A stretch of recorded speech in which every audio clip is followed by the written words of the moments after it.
"Every Irishman is an actor," said John Ford. "And how flamboyant they are about it.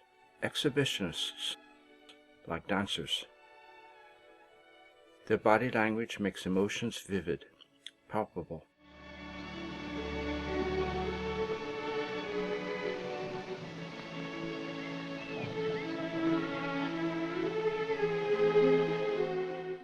Thus many actors thought they never looked so good as with Ford. Maureen O'Hara said, "Maybe you didn't get one kind word from him in the whole picture, but you went home every night thinking, 'By God, I'm the best bloody actress in the town, the world. I'm the best.'"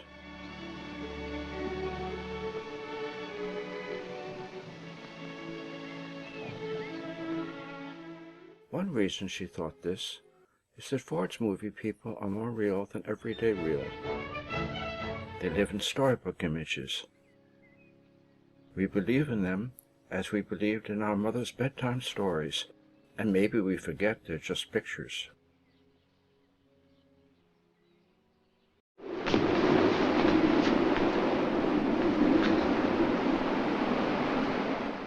Mary Kate expresses herself in motion. Mr. Flynn.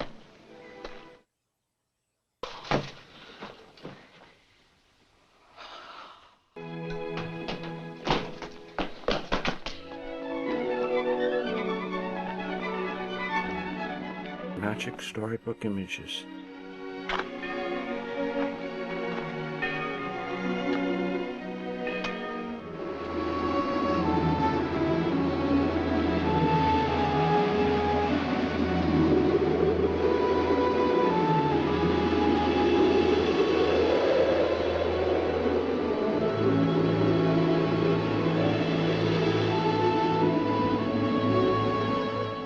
Sean, in contrast, is weak, retreative, fragile, the antithesis of John Wayne macho.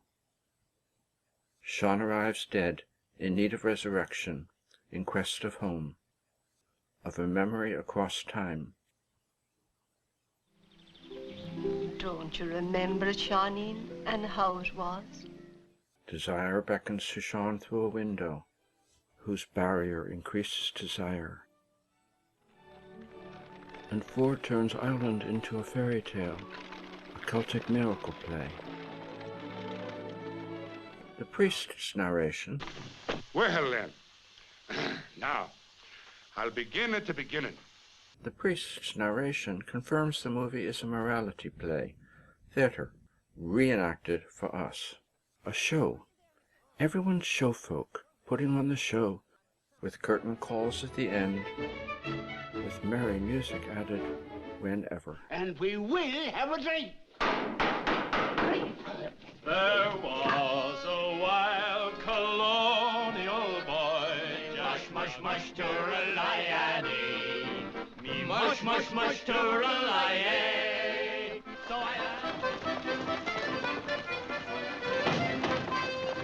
A show with magic moments, where desire takes flame.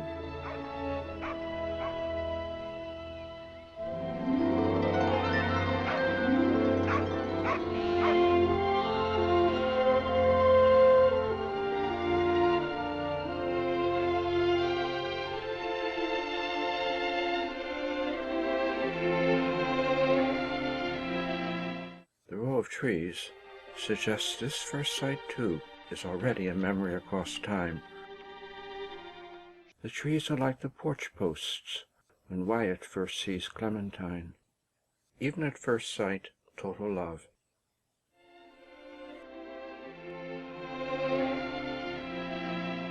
Now she will melt every time she sees him. Body language. Good morning.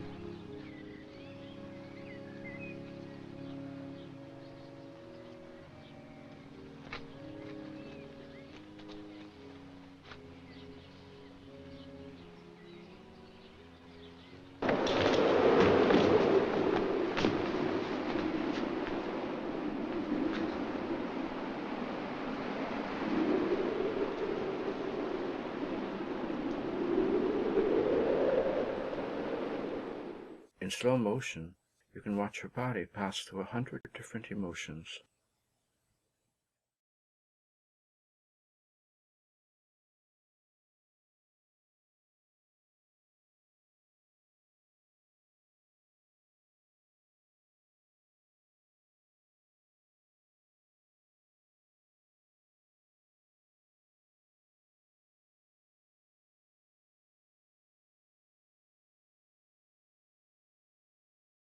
Said Adrian Fraser, "This was revolutionary for Ireland, for its thoroughgoing characterization of the Irish woman as a fully adult, pleasure-loving person." This buttercup exchange sums up John Ford. Well, I suppose they will make a very fine display around the cottage. It is a pretty cottage, isn't it? I think so.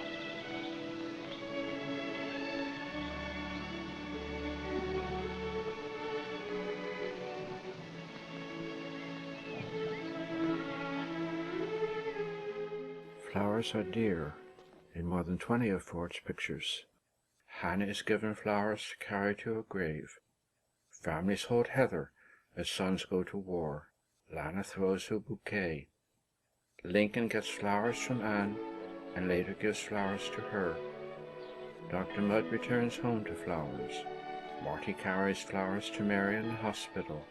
Min's flowers gets big to move his toe. Dr. Dedham's outcast children lay flowers on his lawn Christmas morning. A single flower is carried in a slum church. The Irish mistake the Brits for newlyweds. Flowers mark a seaman's grave.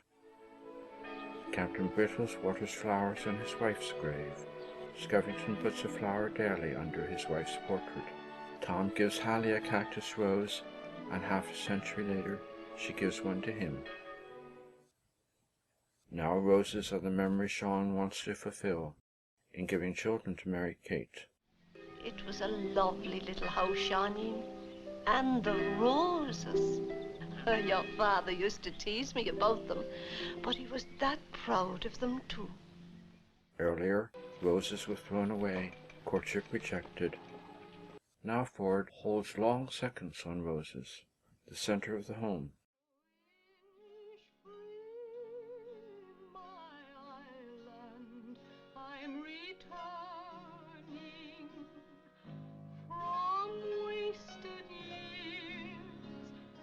Across the wintry sea.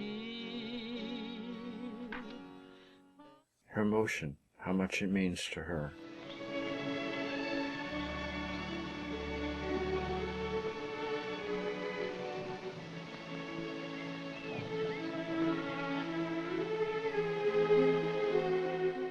Yet repression permeates this bright Technicolor community. Sadistic courting wolves. Do you assume the full responsibility? I do. And from now on, they'll do the walking and the talking under me own eyes. Love in a cemetery. A lurid priest. Subordination of women. Veils. Sticks. Ubiquitous stone walls. Proprieties. The proprieties at all times. Good morning.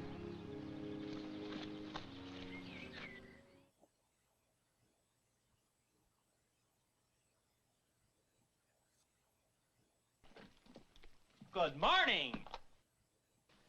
He is kindly welcome. God bless all in this house. Wipe your feet. Thank you, ma'am. Wipe your muddy boots. That's a lie. That's a what? I said that's a lie. That's a lie! That's a lie, Costello!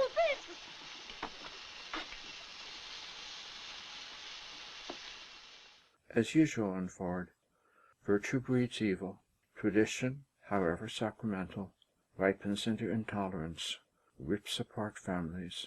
It's your custom, not mine. No fortune, no marriage. We call it quits. Nothing is private. Everyone joins in. The bar,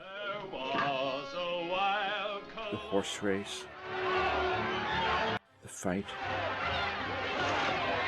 the end. At courtship, the whole town shows up. The dog joins in. The policemen salute.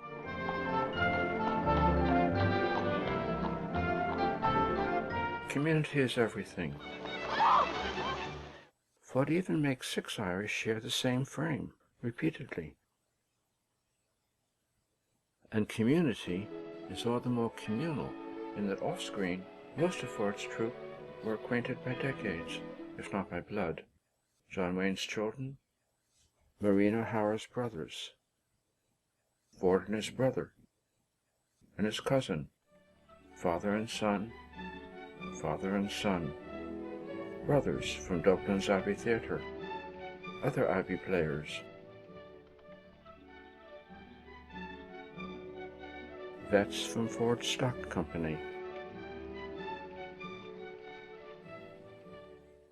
Everyone gawks.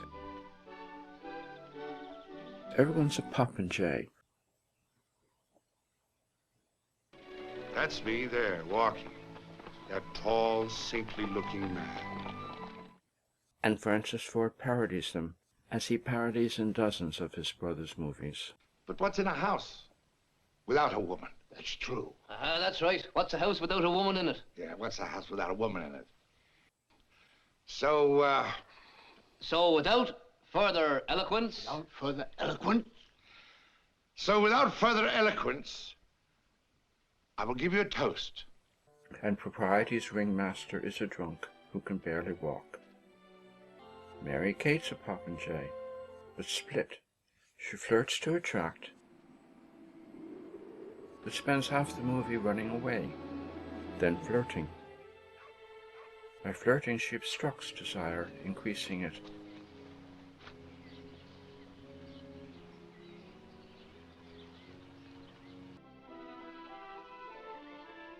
And increasingly, she fears being owned. Until I've got my dowry safe about me, I'm no married woman.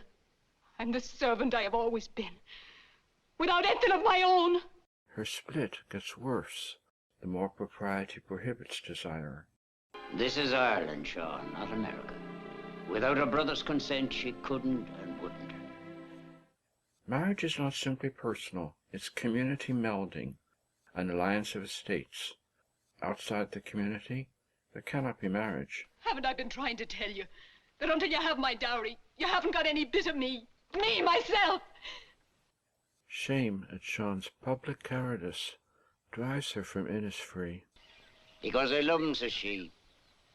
I love him too much to go on living with a man I'm ashamed of. Because Mary Kate, when pressed, cannot resist him.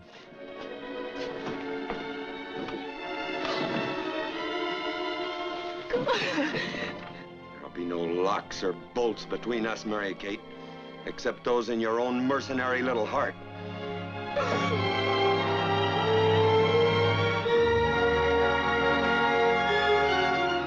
Which is the problem. Because I love him, says she. Sean cringes, a coward in everyone's eyes. The fighting Thornton!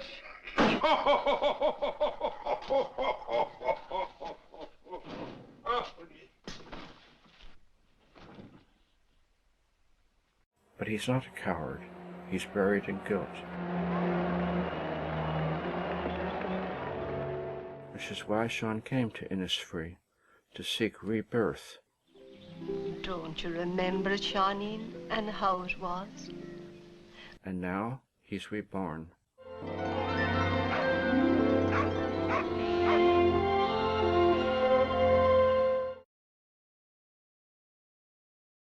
She wants him to chase after her.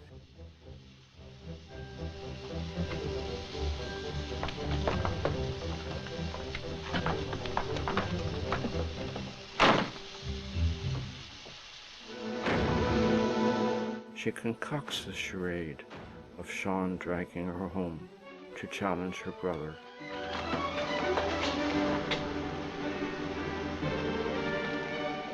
She wants to impress the community.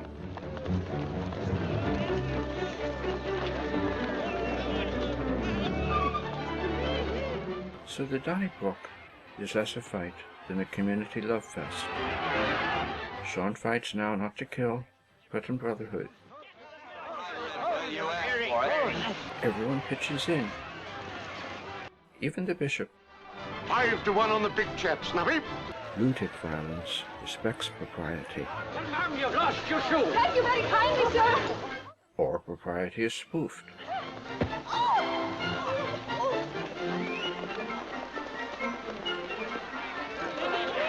Skits transmute tragedy into farce. Mister, oh, sir, sir, here's a good stick to beat the lovely lady. This actress, May Craig, had been with Dublin's Abbey Theatre since 1907, so it's appropriate she greet Sean's train and supply his mother's voice. The road led up past the chapel, and it wound and it wound. And welcome his marriage into the community. The lovely lady. Life begins. A Celtic miracle play, indeed.